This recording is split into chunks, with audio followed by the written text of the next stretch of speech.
Hey guys, and welcome back to Gregtech New Horizons. We were working on our multi-block setup over here for iridium and platinum processing. Surprisingly, we've already got 257 iridium dust and over 1000 platinum, which is amazing. Nowhere near enough though. Of course we need much more. You may remember though that we do get a few byproducts out of this, I think one of these dusts. So between the episodes, I've added these two centrifuges here on the end. The first one centrifuges into silicon dioxide and gold, and the second one will give us copper and nickel dust. Our mission for today is to expand our ore processing system out further. I have already upgraded some of these PAs here. I added some more machines and upgraded their energy hatches to EV. The main upgrade was to the centrifuge though, since we're now running 42 basic centrifuges in here. But today we're going to start with chemical baths and electrolyzers. A quick scroll through our ME system on the output of ore processing reveals that we have a lot of dusts here that still need some processing. Mainly things like bauxite dust, which has to be electrolyzed into rutile, and will also give us hydrogen gas, which we're actually out of.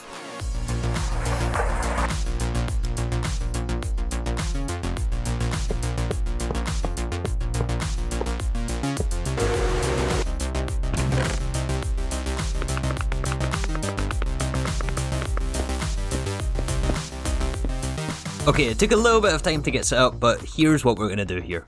Our problem is that if we check some of the recipes here for things we want to electrolyze, for example, pyrope has to be exactly 20 items, cobaltite is 3, topaz is 13, tanzanite is 16, you get the idea, right? So if we were to just have one machine, it could very easily get clogged unless we were to limit the items that go through and give it exact amounts. But honestly, that's way too complicated, so we're just going to do one machine per, especially since we don't have the good robot arms from Community Edition here. So first thing is power. How are we giving this system power? Well, I almost fell in the void there.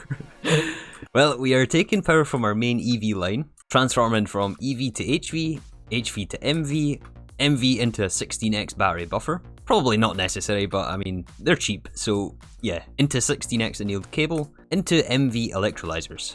And as you may have noticed, we also get a fluid out of this as well. Sometimes in the case of glauconite dust, it also comes in cell form, the fluid that is, which means that we can't just directly send it into our fluid P2P network. We need to have some sort of a tank buffer on site here to be able to unload the cells. But before we mess with the machines, we have to actually get the items from our ME system. Both the subnet and our mainnet are going to contain some dust that we want to electrolyze, as it's not just the output of ores that give us these dusts.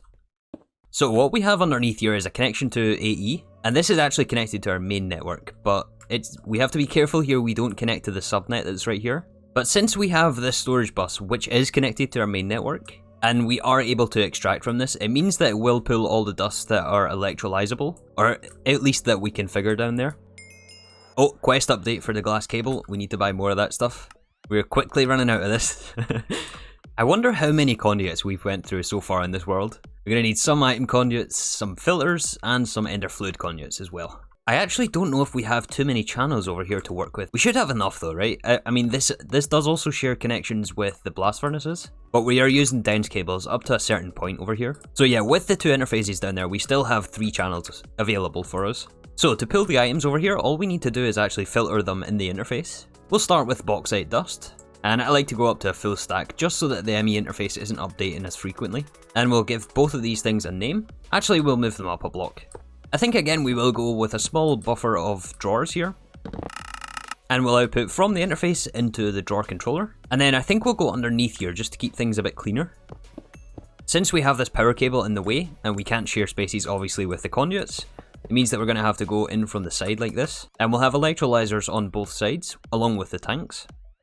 Yeah, so now from the drawer controller we can extract on brown channel, set an insert filter for bauxite dust. Oh, do we have these placed the wrong way? That might have been the front of the machine. Yeah, that's what it is. Okay, we're going to have to rotate all of these things.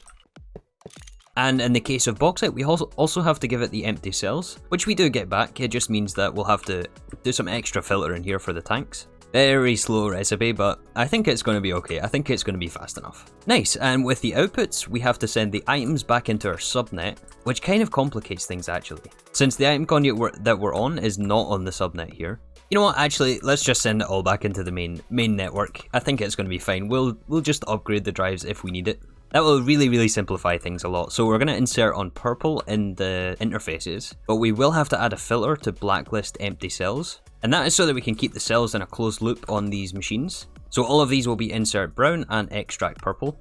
That'll send the dust away, but the oxygen cells we want to filter in the tank here. Oh right, it got put away in here. That's right. We have to blacklist the oxygen cells here as well. And probably every other fluid that we get from this. But there's not too many. There's fluorine, hydrogen, oxygen. I think chlorine is maybe another one. Actually, I think we could just lower the priority on these inserts. And that will save us having to filter everything. And all we need to do now is deal with the hydrogen gas, which will get its own tank. And we just need to set a filter for this one. And also to deal with the empty cells out of the tank. So we want extract on brown, enable round robin. And that will distribute them among all the electrolyzers here that take the empty cells. So that's one of the dust completed. We've now got a whole list of other ones to filter in as well, and add a bunch more machines.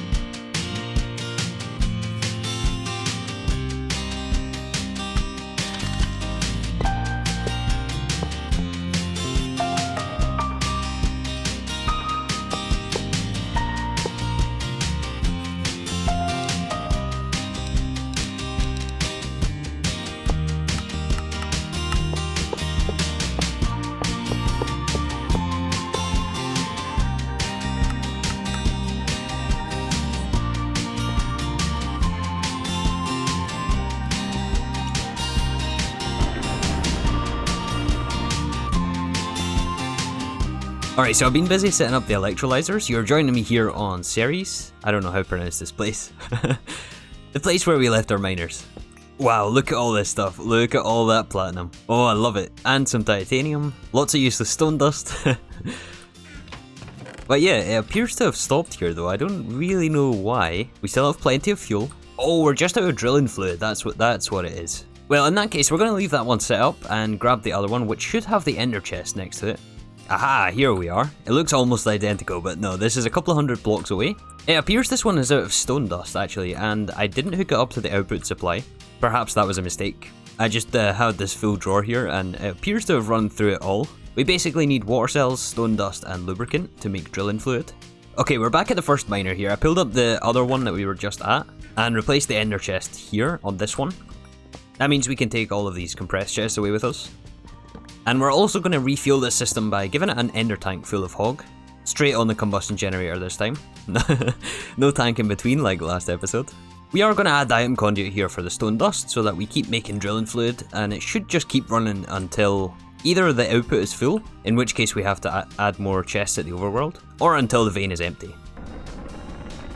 The platinum is going to be our next project for today, so I wanted to just make sure we had that topped up. And I would also like to see about maybe upgrading our miners now that we have iridium. I'm willing to bet it's stupidly expensive though.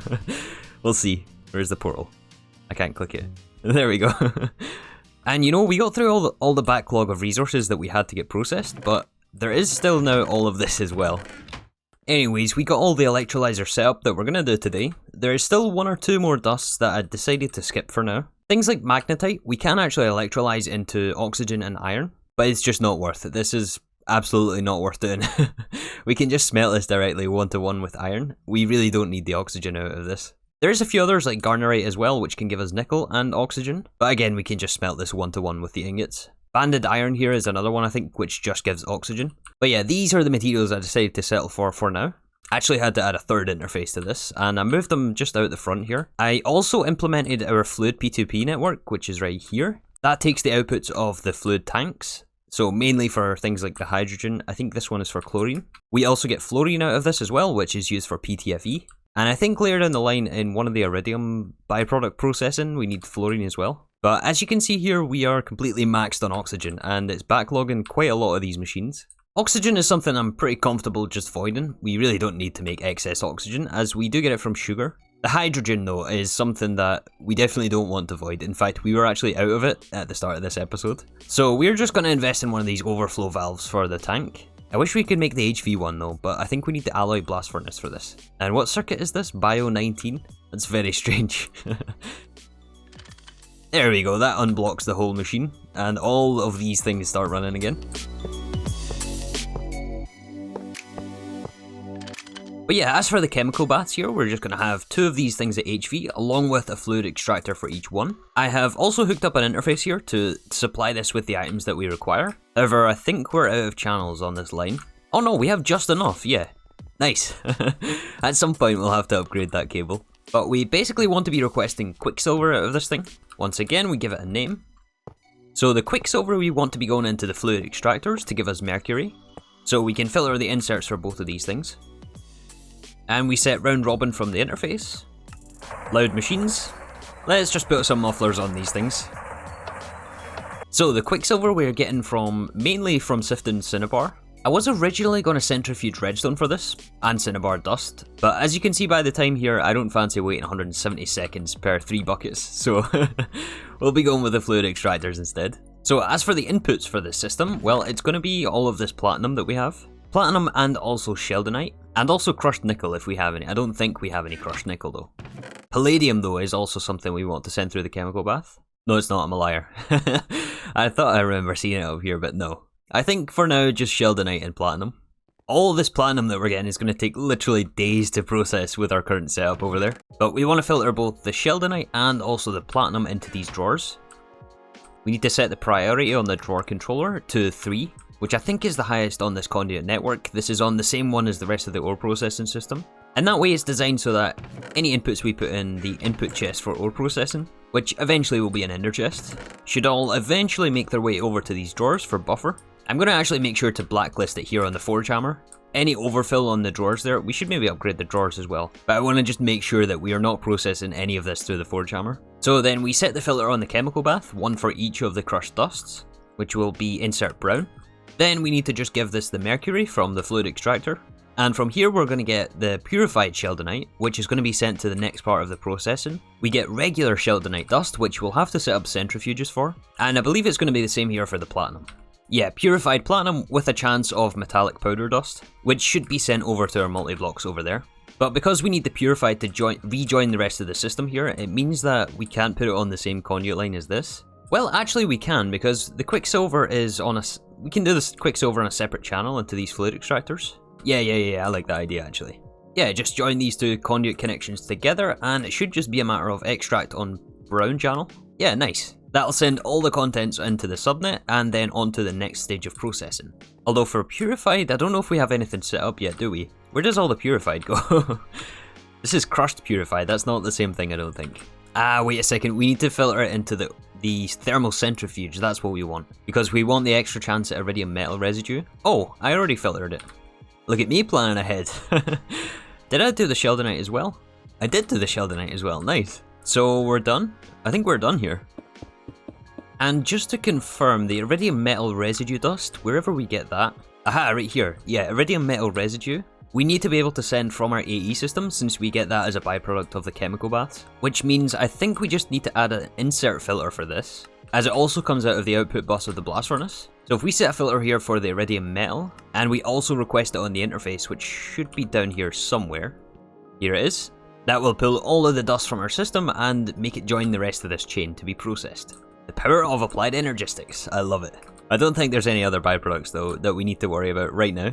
The metallic powder dust should already be requested in this one here. Yeah, we just seen one of those dusts appear right there. Nice. Alright, so it's been a little while. I've been cleaning up some of the setups we just made over there. And it's been a while since we've done some Thaumcraft. I was perhaps looking at upgrading our miner, as I mentioned, but honestly I don't think we need to this episode. So our goal here with this is to be able to craft the ender chests and tanks. The thing we're blocked by at this point, other than the emitters and sensors, which we still need to set up quantum stars for, although we now have iridium, which was what was getting us before, is being able to get enough V in our crafting table to be able to finish the crafts for these things. Which means we need to upgrade to the next tier of wand, or scepter. And to do that we're going to need something called the transmutative rod, which looks like this. Another fun recipe, right? Let's start with the easy stuff. We need some great wood. We'll grab 9 since we need 3 per recipe. Make sure we're wearing our discount gear, which appears to have taken damage. I wonder how that happened. And we can craft our great wood into the great wood rod. Okay, easy bit out of the way. Next we need all of these crystal clusters, including some Salus Mundus. There's the fire crystal, the water crystal, entropy, earth, order. There's 2 more as well. I think it's air. And also the mixed crystal cluster. Okay, that should be all the input items. We need all of this V now, which is the tedious part. Although we do have some of it here. Let me double check what we have. Actually, let's also check the stability. Oh, perfect. We have lots of stability to work with. So we need to gather the aspect of Aurum, which I heard actually comes from terawort seeds, and I'm wondering if we have any here at our old seed breeding area. What are the chances we get some of this? Wait, we have terawort here, which is 8 aurum per seed. Hold on a second, can we plant this or do we need the seed itself? Let's test. That's pile of ashes. Oh, we can plant it, nice. Oh, and we should be able to tick accelerate this, if we had some power. Without that seed, it means going to the nether to hunt some of those wisps, and I really don't fancy that, so we're kind of being saved here. Alright, do your thing. It seems that we're out of fertilizer, and we're still just feeding this thing manually. 3.2 thousand on the output of our distillation tower though. Oh, I thought I saw maintenance issues there. No, I think we're good. We still need to do something about our maintenance issues though. Yeah, the crop matron here, we can give this fertilizer, should also speed up the growth of this crop. Okay, we got our permutatio, precantatio. We need terra, which just comes from dirt. Also arbor, I think we have, and alienus, I think we also have. Before we do this though, I would also like to get the quest credit for this. And it seems that it wants us to make one of these rods, which we don't actually need. We simply need it for the quest, and also to find in one of these tabs here. We'll basically do any one that doesn't give us warp. The reed one should be easy, right? We just need the research. Okay, to make the reed wand core, oh no, it's more balance shards. And another infusion recipe. Oh, Thumbcraft. And go. There's the quest. We can also scan this, I guess. Okay, now back to the big craft for the transmutative rod. Excellent, went off without a hitch. Your transmutative rod, which I don't think is a quest actually. We will scan it though. Alright, now we need more lich bones, unfortunately. And another primal charm. Although the primal charm, I remember we can actually get from a quest reward. I think it's this quest right here. Gives us a free primal charm. We can pick up the 4 titanium screws for the quest. We can also grab the 3 more gold caps. Just the lich bones left, and the essential, which I'm hoping we have enough discount for actually. I didn't realise it was this costly. Maybe I missed a wand. Did I screw this up already? Hold on. I definitely did screw this up, look. We're 0.6 away from being able to craft this thing. Our wand only holds 75, and we are 75.6 cost. Okay, I think what we need to do here is upgrade to the nanosuit goggles revealing. This gives us a 6% discount rather than just the regular 5%. Please be a small research. Nope. Okay, this should be the last aspect. There we go. So yeah, we're gonna first of all have to make the electric goggles of revealing. Wait a second, the repeater? Oh, of course it's not the... Of course it's the Project Red one. The rest doesn't look too bad though. I really hope we're able to craft this with the durability on this. What are we missing? 2 LV circuits. And the wand. Oh, it doesn't like the durability. No! Wait a second, wait. Can we use Thaumic Restorer for this? Oh, it works! Okay, let's see if let's see if it crafts now. Still doesn't like shift click, but hopefully it works this time. Aha, there we go. Electric goggles are revealing. All we need now is to accept some warp again. I think we're gonna do it though. Another huge research. We got some warp again. Permanent warp.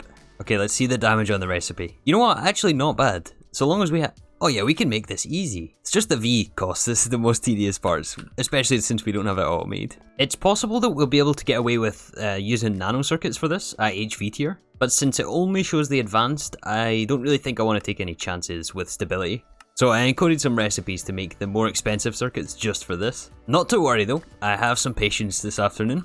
To Thaumium, to Electrum, and our nanosuit helmet. Oh no, we're a couple of pedestals short here. Yeah, it looks like we don't have enough pedestals available for us. If I remember correctly though, it's a really easy recipe in this. Oh yeah, just some arcane stone. Just so that we're symmetrical though, I'm gonna make actually 4 of these things. Wait, obtain advanced circuits? Really? Okay, Gregtech. Alright, now we should have plenty of space to accommodate for this. The abacus tells us we're good for instability. There's the quest. I hope the warp was worth it. How do we look? Very... That looks pretty awesome, I think. Most importantly, we now have enough discount, as long as we have enough V in this wand. And with that, we can pick up the gold-banded transmutative scepter, which has over 100 capacity, which means we should very easily be able to craft the ender chests. But as I mentioned, we are still missing actually Enderium. I never noticed this. So we're going to have some way to smelt Enderium. And of course, we're missing the quantum stars. But that is something I think we're going to save for next episode. We're going to make this a little bit shorter today, I think. Some steady progress, I would say. So yeah, we're going to wrap things up here. Thank you again for watching, and I'll see you all soon for some more Gregtech New Horizons.